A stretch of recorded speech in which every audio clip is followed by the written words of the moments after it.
Igbo are undoubtedly an indigenous people presently lying within Nigeria. So international law will surely come into play if a conflict arises out of Nigeria's persistent institutional resistance to granting a seaport to Igbo land. It's often said that a lie told many times, if unchallenged, may in course of time begin to pass for the truth. One of such is the terrible lie, institutionally purveyed since the end of the Civil War, to the effect that Igbo land is landlocked or that it has no access to the sea. The purpose of this essay, therefore, is to debunk that lie with some simple historical and topographical evidence that are even in the plain view, if you care to dig or do some physical exploration of your own. Suffice it to say that it is a profound tragedy that entire generations of the immediate post-war Igbos never bothered to check but seemingly accepted the brazen institutional falsehood, largely intended to taunt the Igbo and put them down.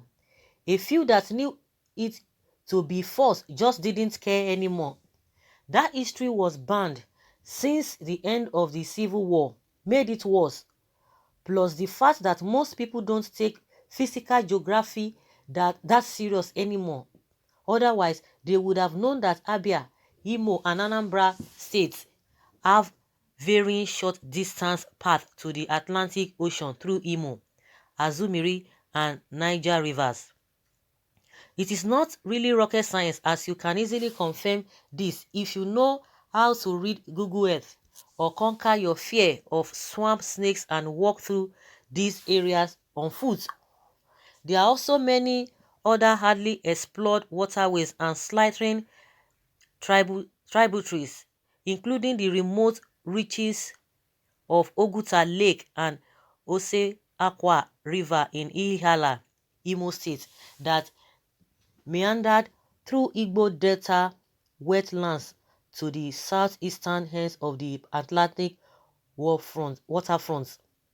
These rivers have varying lengths of short navigational paths to the Atlantic, and in some cases are far shorter nautically and even on footpaths than the Port Harcourt, Calabar, and Ibaka seaports are to their side of the Atlantic.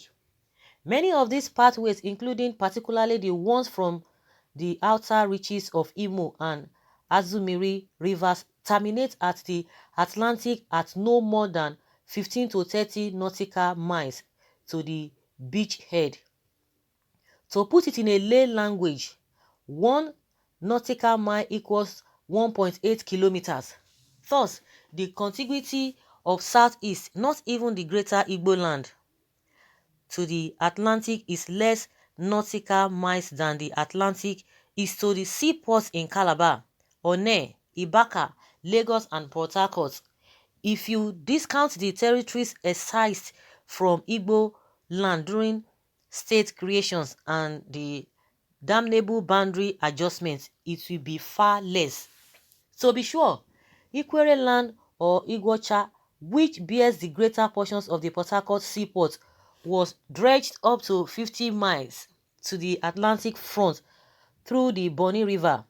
One seaport was dredged up to 60 miles to the Atlantic, and Calabar seaport was dredged 45 nautical miles to the Atlantic. Ibaka seaport is about 30 nautical miles to the Atlantic, and the Lagos seaport dredged up to about 50 nautical miles to the Atlantic. Compare all this to Obuaku in Abia State, which is only 25 nautical miles to the Atlantic from the confluence of Imo and Azumiri River, which itself separately lies not more than 30 nautical miles to the Atlantic beachfront. The less obvious one is the little known Oseakwa rivers in Ihiala, Imo State, which is mere 18 nauticals to the Atlantic, all with its 65 feet of natural depth, unarguably comparable to no other river in Nigeria. Additionally, what is geopolitically known as Igbo land today is far smaller than what it was and legally supposed to be. As far back as 1856, Beki one of the earliest and credible geographers of ancient Nigeria, had this to say, saying Igbo land extends east and west from the old Calabar River to the banks of the Kwara Niger River, and possesses also some territory at Abo and Igbo clan to the west ward of the latter stream. On the north, it borders on Igara, Igala, and Akpoto, and it is separated from the sea only by petty tribes, all of which trace their origin to the great race Becky Williams Balfour published with a sanction of Her Majesty's government in 1856.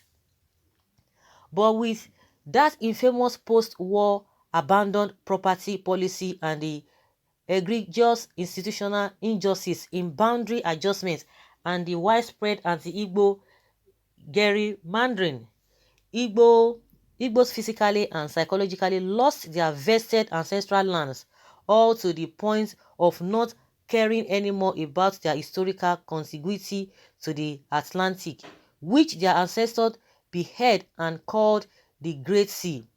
The psychological beat down got so bad that some of the descendants of these Igbo ancestors nearest to the Atlantic and now lying outside Southeast are no longer sure whether they are Igbo or not. The worst injustice was in 1976 when the Justice NASA Boundary Adjustment Commission made a serious and targeted agenda of carving out core Igbo land territories into some neighboring states of the South-South, but they didn't quite make an absolute success of it. They missed the southmost southeast lands that possess rivers that meander through slices of Igbo-friendly South-South territories and ended up at the Atlantic, thus unwittingly placing Igbo land and its right of access to the sea under the canons of customary international law. As it stands, international law of the sea guarantees Igbo land, whether it remains Nigeria territory or not, unhindered access to the nearest sea, in this case, the Atlantic, peacefully by the many short-distance rivers, waterways, and tributaries that originated from Igbo land, but ultimately washed into the Atlantic through contiguous South-South territories. For avoidance of doubt, there is particularly the Obuaku confluence in Ukwa, West Abia State, that flows through Ikot Abasi in Akwa Ibom State before expanding out and washing into the near reaches of the Atlantic, and the River Niger, which ultimately joined the Atlantic through a vast network of hardly explored creeks and mangrove swamps that abut the Bight of Bonny in the South-South. Nigeria is the subject to the international law of the sea and is therefore bound to abide by its provisions. Should the need arise in a scenario of persistent sovereign oppression of an identifiable indigenous group, the orders are the United Nations Treaty of the Sea and the African Union Treaties and Conventions on the Sea, including particularly the African Charter on Human and People's Rights, which Nigeria ratified and domesticated in 1983. The pertinent provisions are mostly embedded in the copious provisions relating to the collective economic and commercial rights of indigenous peoples lying within the treaty nations. Ndi Igbo are undoubtedly an indigenous people presently lying within Nigeria. So international law will surely come into play if a conflict arises out of Nigeria's persistent institutional resistance to granting a seaport to Igbo land. This is awesome, really awesome, and it's really this whole article is written by Aloy Ejimako. Of course, I know a lot of people know him. Aloy Ejimako, I think, is the he's a lawyer. He's a lawyer to IPOB or to Namdi. I think either of those two. but is a lawyer to the Biafran or IPOP. You understand him, you know him, Aloy Ejimako, either of those things, and just let's put it that way. So he has written a lot, but I think it's an eye opener. A lot of things have been happening, even the things that we even know. Of course, a lot of people might want to like, oh, how did you know this? How did you know that? One thing I always say is that no matter what, no matter how, people think that some things cannot be remembered, or maybe a lot of people must have forgotten a lot of things. There will be some people that will tell you, we know this, we know this. And just like he said, that most of these things, a lot of people know it, but they don't even care anymore because they just believe that maybe they've lost it. And I think the younger generation of today, they are the ones who are, reckoning with this Biafra of a thing. But the ones who experience it in the past, because they just felt that, oh, we fought for this thing, and at the end of the day we lost it. A lot of them are just discouraged. But at times when they see these younger ones, because they know they are still strong and they have that energy, they will just be looking at them. All they just have to do is to pray for them. So it's just the same thing that this man is trying to say, that people who still know some of this truth, they just try to like, no, I beg, let the sleeping dog lie. We don't even want stress. We don't even want whatever. But with what is happening now, one cannot just say, oh, but just to say, I just have to, something must be wrong. Then why would our people just try to relent and surrender all of these things and just not be bothered anymore? And that's why you see most of the governors, some of them just like, oh, I beg, we don't want to start afresh. We just want to, since that we are eating right now, we don't want anybody to take food from our mouth. And it goes beyond that, because this kind of a thing will continue to linger from time to time. And it's good that this man is speaking at, with all these things, so that some people will start to go and start documenting the whole thing. Let's just take few comments from what people are saying here. Someone says, very good. All these northern landlocks who are always here talking what they don't know. Igbo land which transverse southeast, south, Kogi and Benue. Have you unfettered access to the seas? It's only people who do not understand think Igbo land is restricted to southeast. Haters will die of heart attack. Igbo is likened to MTN everywhere you go. We are in Delta in large number, in rivers in large number, in Edo, Cross River, Kogi, Benue, etc. is only God. Another says Okpobo is part of Igbo land. Another says here that when the time comes, you know who the Igbos are. Exchanging mouth with people who do not know a lot of things will not help the matter. These people will do everything to discourage the Igbos because they know what will happen to them if Igbo go their way. But wait and see what will happen in future.